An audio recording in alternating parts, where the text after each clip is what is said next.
Hello everybody and welcome to Vlog. We have a special treat for you today. We are having a look at the new terrain set from 4Ground. Say hello to Tobruk. What do you think, Lloyd? Hello, Tobruk. Hi, Warren. Wait. This has been planned for a while. Oh, hang on. We have a bone to pick. Okay. So, busted, Justin. Does do happen. So, some sharp-eyed viewers who are watching the last episode of Kingdom Death Monster, okay? I have the perfect out on this because I wasn't in the episode. They noticed that you fudged a couple of dice rolls or a couple of moments in it. Yeah. Do you know what? I completely forgive you because I am in on this one. So let me explain. In the grand scheme of things on a Let's Play, typically we just let a Let's Play run out as it is. And if you've ever watched the live Let's Play, you'll know that it just runs out. Yep. On the live Let's Plays are cool because sometimes we actually get the game creators coming in on the chat. And if they spot a rules mistake or something like that, they'll actually flag it up on the chat. Yeah. A Let's Play itself, so a single Let's Play, will be recorded, normally in one shot. You'll notice if you're watching it that our editors are actually, the presenter is cutting live as they do it.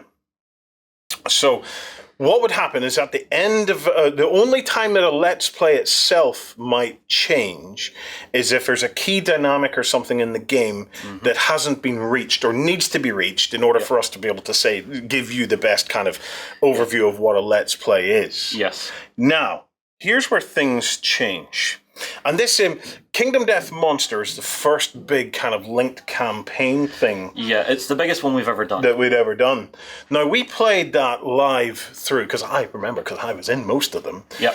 Right up until, was it Lantern Year 11 or Lantern Year 12, where we had effectively a total party kill. It was actually Lantern Year 5. Was it 5? Whenever we had the first one, I believe, because it was in the first set and we did them for 5-year sessions, I believe. Yes, yeah. And so it was whenever we first met the Butcher. But did we not have a total party kill recently where everybody got really heavily butchered? Well, it's whenever we have the Nemesis ones, it's normally whenever we get our teeth kicked in. We had 5 and 10. 10 would have been the Kingsman. Yeah, we had a total party kill recently where now it didn't knock us out of the game entirely, but it left us very vulnerable. Where another total party kill could have basically had the whole thing starting from scratch again. Yep. Now here's the thing with Kingdom Death on this. A decision was made around that time. We've got to be careful here. We let the total party kill go out because it's a key part of the game. It's something you have to experience that it is going to happen. But there is a danger to that. Whereas if we have one that ends the game completely, we then start again.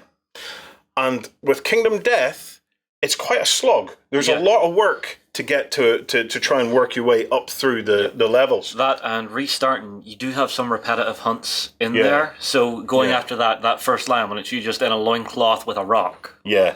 So from time to time, if there's something that's going to interfere with either us missing out on a key dynamic of the game that we want to actually show you, or it's basically just going to kill a series outright, and you've got the prospect of starting the whole thing over again. You might find that the crew will go, that's maybe not a great thing to happen. We might want to rework that. Doesn't happen a lot, but it can happen. So sharp-eyed viewers who caught them trying to work out where this was going to leave them, nice. Keep them on their toes. Especially when I'm not in the videos. When I'm in the videos, you don't say anything. You contact me quietly behind the scenes, so as I don't get the red-faced embarrassment that this guy gets. It's one of those things. It's also sometimes for the entertainment value we will do this as well. Yeah. If something absolutely incredible and epic can happen, it's sometimes really cool to be able to show that for people. To see if it can happen. Exactly. Yeah. Fair enough. It rarely happens. Yeah. Most Let's Plays, they are what they are. Yeah. But you get to. This is the second time this week you've had to eat crow, man. Yeah. Yeah, so you had the whole... I'm going to need to go to the doctor. My digestion's going to be screwed here. He had the whole episode earlier in the week where it horse was archers. like, horse archers could not possibly be effective. I will say, I did put that out as an opinion. Not as scientific fact. No. Justin, there was a priceless comment on that Lord of the Rings I thing. think it was Justin's not having a great week, or was it? Oh, that was my second favorite comment. Right. My favorite comment was, I think Justin got everything wrong that he could possibly have got wrong. Well, hang on. I did see the reply. He got the show type right. Yeah, he got the show name right. Welcome to What's in the Box. The beauty of it is you had Mr. Pedantic sitting beside you, biting his tongue. Poor Sam. Like Sam is the now, if I remember right, he did correct me in that. Yeah, but he didn't correct you half as much as he wanted to. He came out so frustrated on how much he wanted to correct you. And I said, Sam, correct away, man. Just correct away. All right, so hang on. You're letting him off the chain. That's going to make for interesting future videos. You're going to make a sincere apology now. Okay, I'm going to tell you what to say. Okay. Dear viewers. I am deeply, deeply, deeply sorry. I am deeply, deeply, deeply sorry. For getting caught.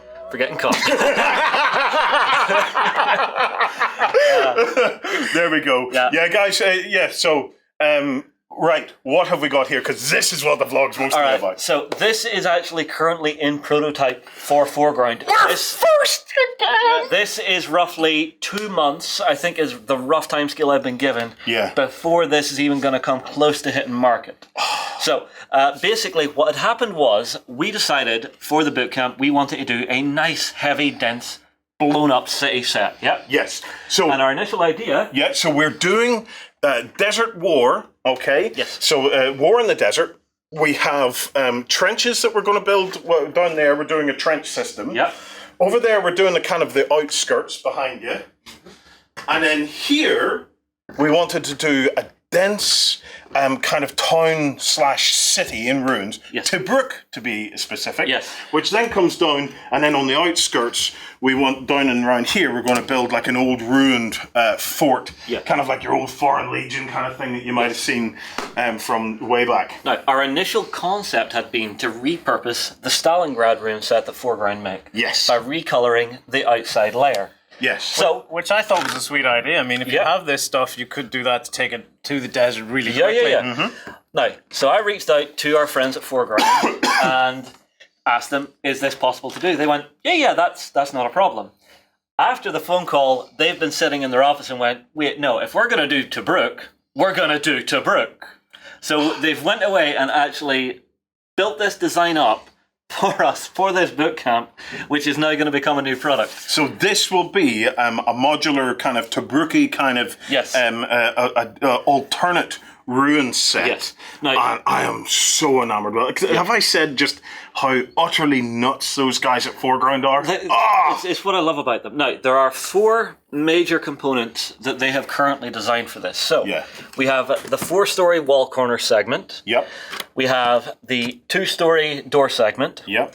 We have the short high segment, which is plain wall. And then there's one more here. So if I grab it here, which is a 3-story window wall segment. Yep. So that's currently what has been designed. Now, I am going to be having a chat with CAD because there's 1 or 2 little tweaks I would possibly suggest and make we'll to be feed made them for back. this. Yeah. So one of them is to have some smaller wall segments. Yeah. So about 1 story high with maybe a busted window in it. Maybe. Yeah. Just to actually put a bit more height variation into it. Maybe a couple of just bits that are going to plug into the end and just be like the end of a tumble down wall. Yeah.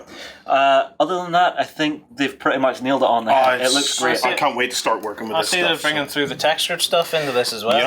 They are. This is a new thing they're doing, which is they're doing printed textures on some of the components, which are giving you like nice tiled floors and stuff, which is very cool. On top of this, yes, there's more. Oh, wait, there's more. So this is stuff that I have to build. Yes. So make a hole. So this is all of the Adobe wall segments that we'll have seen before and actually used before on table. So we Ah. wanted to get some more of these in. Now, I am going to try a bit of an experiment with these, at least one pack of them. So you see this coloured wall section? Yep, I'm just going to whip them out here. My experimentation for this is that I'm maybe going to try and respray those to make them white. to make them a closer colour match. Yeah.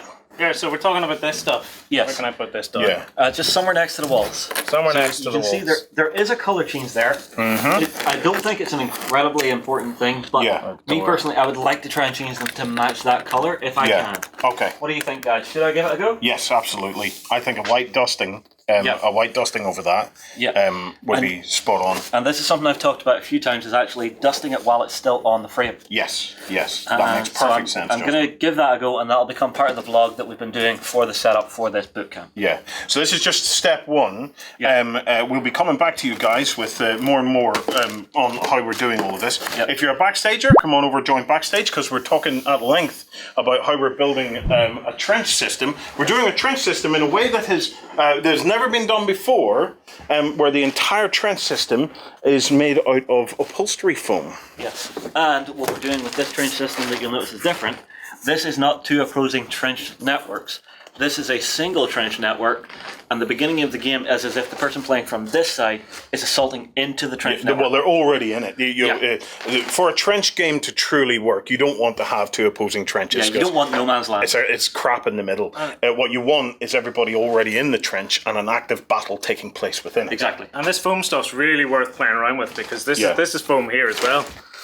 This is part of it. Indestructible rocks. Yes, we for the backstagers, we have the Indestructible Flat Pack Rock series. If you want to see how this is done, it's basically us taking that foam upholstery foam has become a kind of a staple of terrain making that we use. So check out our Blood and Plunder videos. It's got some epic foam terrain. Beautiful foam terrain in that. In this instance, we were able to find a supplier of foam where we were able to get foams in single sheets that were slightly larger than 6x4. Yeah, which made me super happy. Which was great. It meant we could do the whole thing in effectively one piece. Yeah, we've also found some new tips for actually how to get your initial layers of paint down on this, on what to use, and the different ways to actually get your foam looking just the way you want it on the edging. Yeah. So if you want to create a massive trench network and then be able to basically kind of almost like flat pack it away, come on over to Backstage. Yeah. We're still working through it, but we every week we'll be providing updates and more details on how we do it. Yep. Sweet. Awesome. Right. We'll get back. Justin? Yeah? Try not to anymore. I try. I make no promises. Bye, guys.